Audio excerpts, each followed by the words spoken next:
You're listening to Moviesucktastic.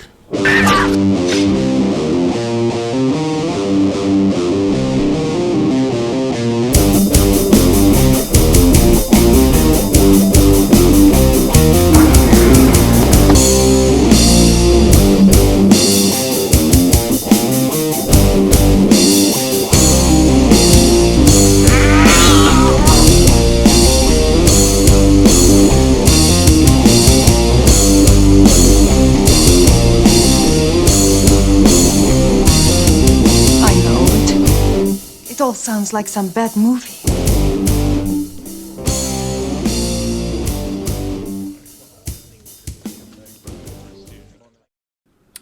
Do we want to move into heavy metal? Before Rock and Roll came out, there was heavy. The one with John Candy. Yeah, they're all with John Candy. But what the hell was it? The one Den. Yes, I have that. That's in this one. And of course, here it is. I'll show it to the camera. What you get with this is it's like ultra realistic drawings of the comic, and they did a decent job for the film. But if they had done what was in the comic, I mean, they would have to do that nowadays. If they were doing anything like that, they would do it nowadays. So, but they didn't. No, they didn't. Now. I mean, back then, they showed his penis, and it's like ergonomically correct. When you get to the sequel, what they should have done, which they couldn't have done back then, they didn't do now. Correct. Right. So much fucking CGI in the sequel.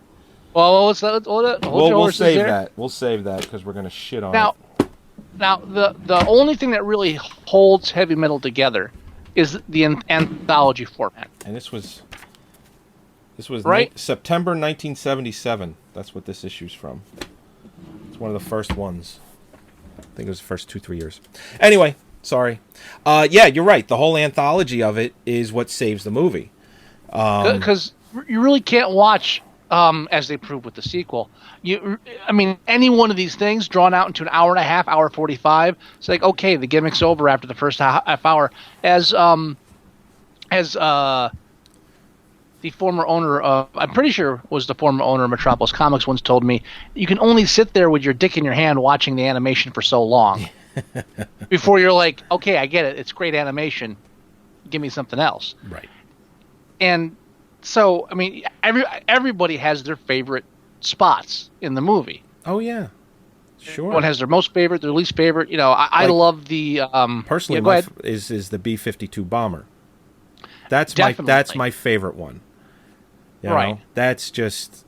It's so different than the whole rest of the film. The whole film is tits and ass and, violence and all that, and the B-52 bomber is just just an all good around zombie. It's B-52 bomber, and the Lochnar slams up into the bottom of the ship. What? My Lochnar. My Lochnar. My Lochnar. From the den. Yes, it slams up into the bottom of the ship and raises the dead that are in the ship, brings them back to life, turns them into zombies, and it's just ultra gore. Like there's one guy, he opens the door and his guts pile out all over the place, and he's fucking dead. He's shot up to hell.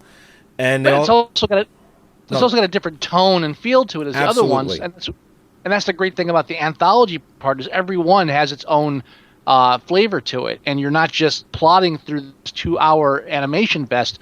You're given different everything. Every story has a different pace to it. It's got a different style, less humor, more humor, and so it's really easy to get lost in one and think, okay, now what's next? For the first time viewing it, you're really just looking forward to the individual ones. You just get this feel that you're in for a treat for every time the next anthology portion comes up. Exactly. Yeah, and again, it's exactly how they failed with the sequel.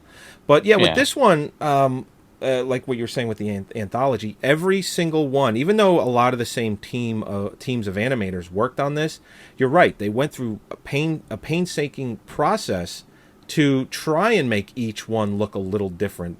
Even though you could tell, okay, this was done by the same people, they did little things, you know. They had different directors too, didn't they, for each one? Yes, they did. You know, they did little things to make it different. Well, that's the important thing. As long as you have different, it's like the VHS film we reviewed a couple of episodes ago. Right. You have different directors, automatically you're setting a situation where you're going to have a different tone for each one. You're going to have a different style. And that really just makes it more of a treat. Like, for instance, Den is ending, and it moves into the Captain Stern portion, which is my second favorite. Mine too. Oh, dude. You know? Hold on. I almost want to unmute this and watch it and just talk. I got an angle, Charlie. What angle? I got an angle. What angle? What about all those times you sold dope disguised as a nun? I think we should watch this. No. Come on. Okay, you know what we'll do? When the part comes where he's talking about the angle, I'll unmute it. We'll listen to that part. I have to. It's on the screen. We have to. All right. The whole rant for Hand Over Fist. The whole rant is great. Where he's like, as he's playing with the little Lochnar, you know, going back and forth. All right, here it is. I'm gonna unmute this. Lincoln Stern, you stand here accused of 12 counts of murder in the first degree, 14 counts of armed theft of Federation property, 22 counts of piracy in high space, 18 counts of fraud, 37 counts of rape, and 1 moving violation. How do you plead?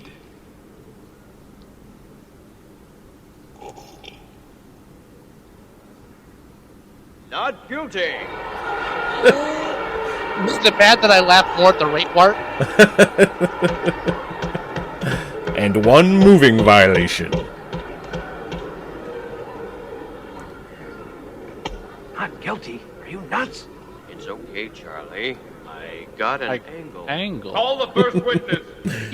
But the prosecutor's got you cold. You're as guilty as a cat in a goldfish bowl. The prosecution calls Hanover Fist. Hanover Fist. Hanover Fist. Calling Hanover Fist.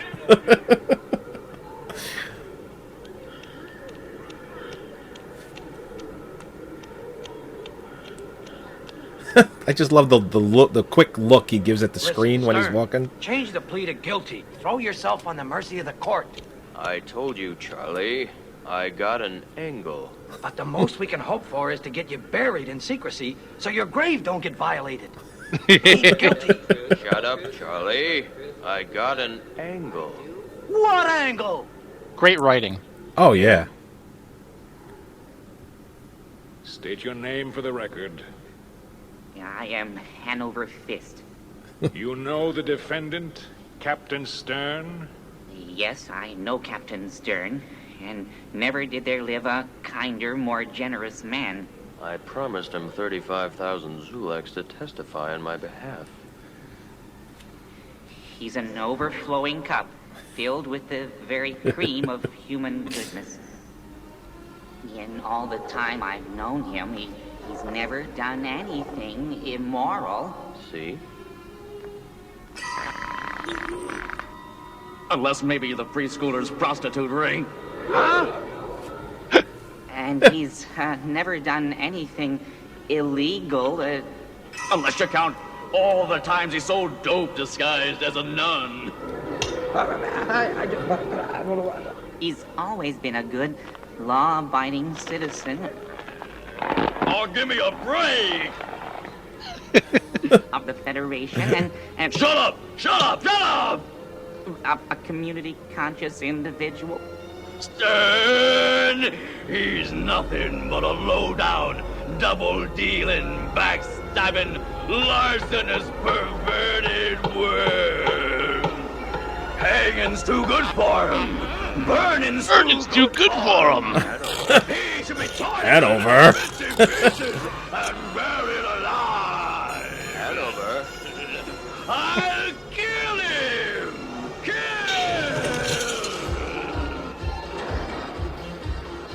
And then cue up Cheap Trick. And the music. Oh, Yeah, the music's music fucking just great. like, works perfectly in the movie.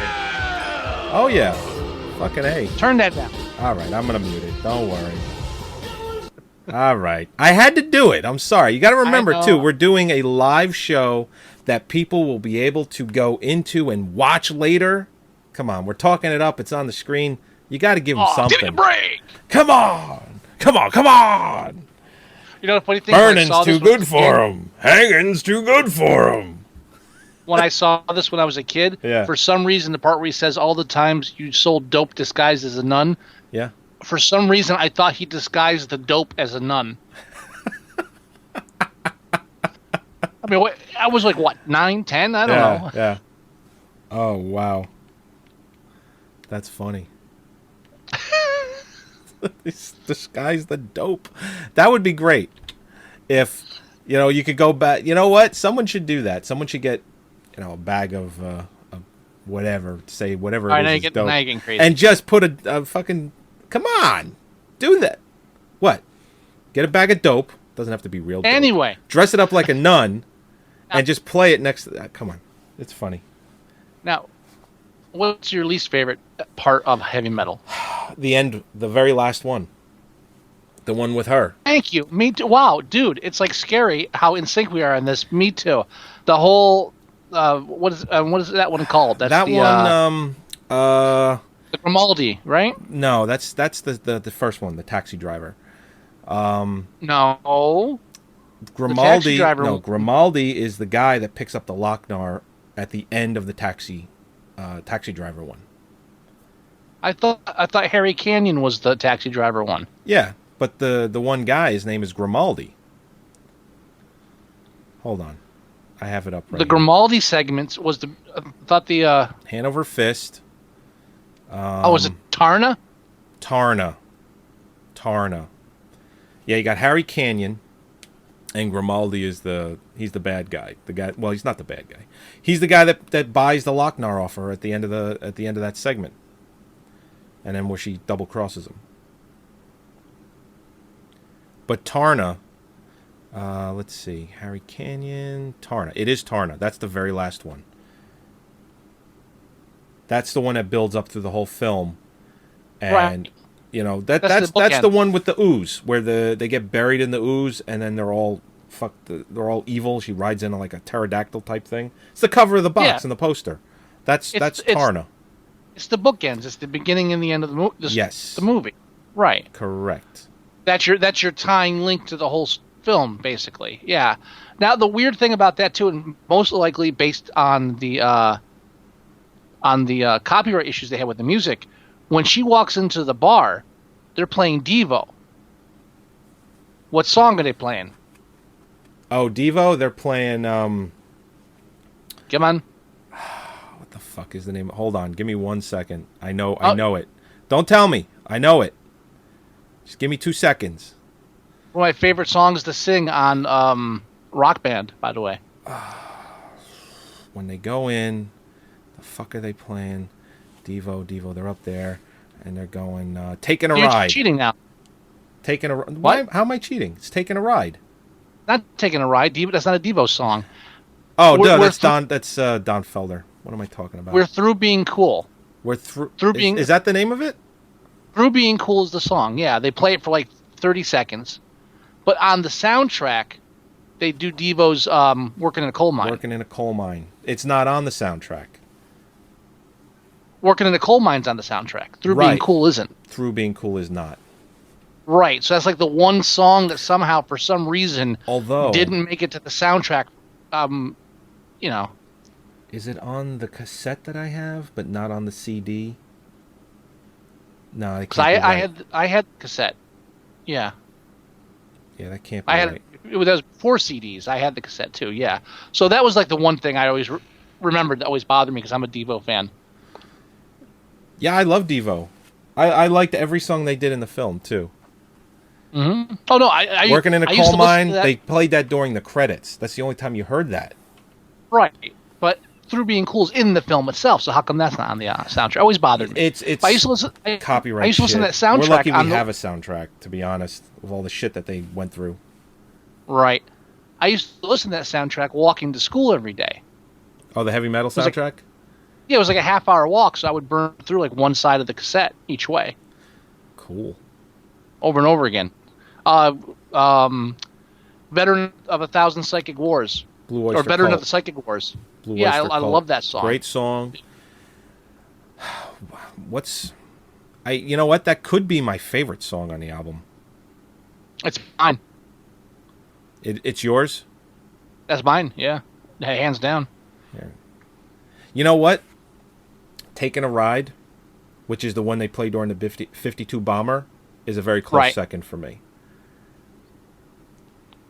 It's a very close second. You know, and all of these songs, with the exception of the actual song Heavy Metal, doesn't get radio play. None of the songs get radio play because it's Sammy Hagar. That's the only song that got any radio play. Even to this day, they still play it sometimes. I think I hear Veteran of the Psychic Wars every now and then. Oh, really? Oddly enough. I could be wrong. I mean, it's hard to tell. I don't listen to too much radio these days, but I think I heard that on a radio station once, a while back. I mean, it's really a nice. I mean, heavy metal is such a product of that time period as far as pop culture goes. Right. I mean, just for the fact that you once it came out, you couldn't get it. Right. Oh yeah, you couldn't get it at all, and it was a Cinemax late nights, Vanguard Cinema. You had to catch it after midnight, and that's the first time I ever saw it. Was in the 80s, after midnight, and ever since I saw that for the first time, I was like, "How do I get it?" And you couldn't. As a matter of fact, don't you have a story about sending away for it? It was like in the back of a comic book or a magazine that you got, and you sent away for it.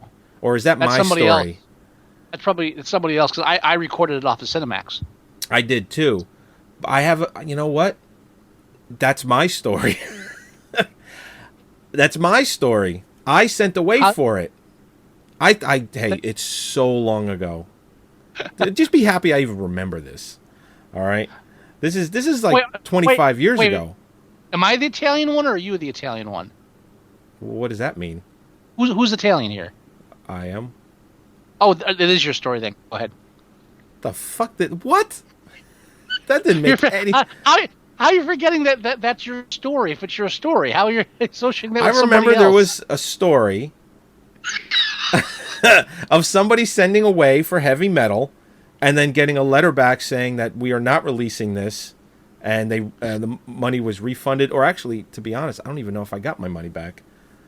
If you remember the story, it's not yours. Somebody told it to you. What?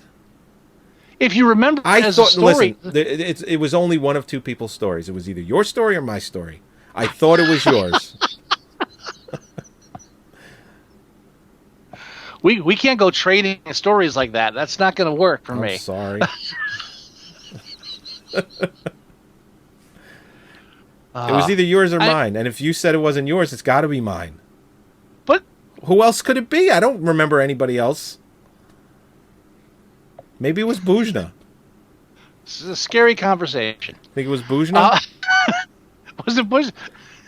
Is he even the chat? Is he in the chat room? Nope.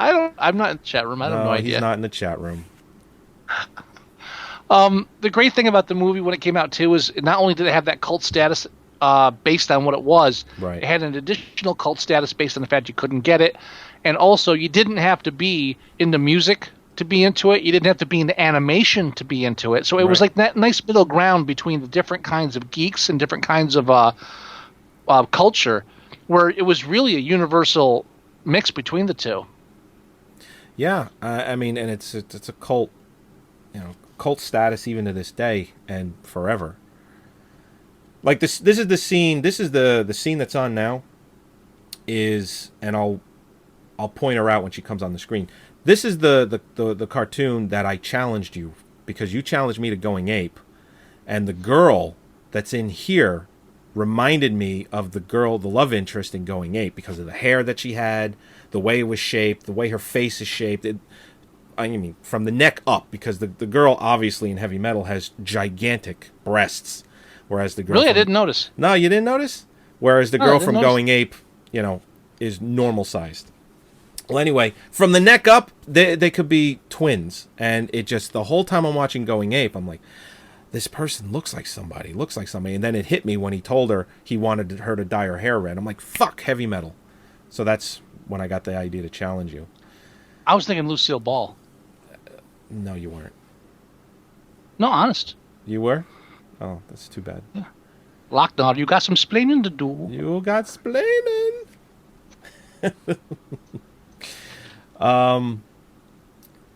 But, and Heavy Metal for the most part, like you said, cult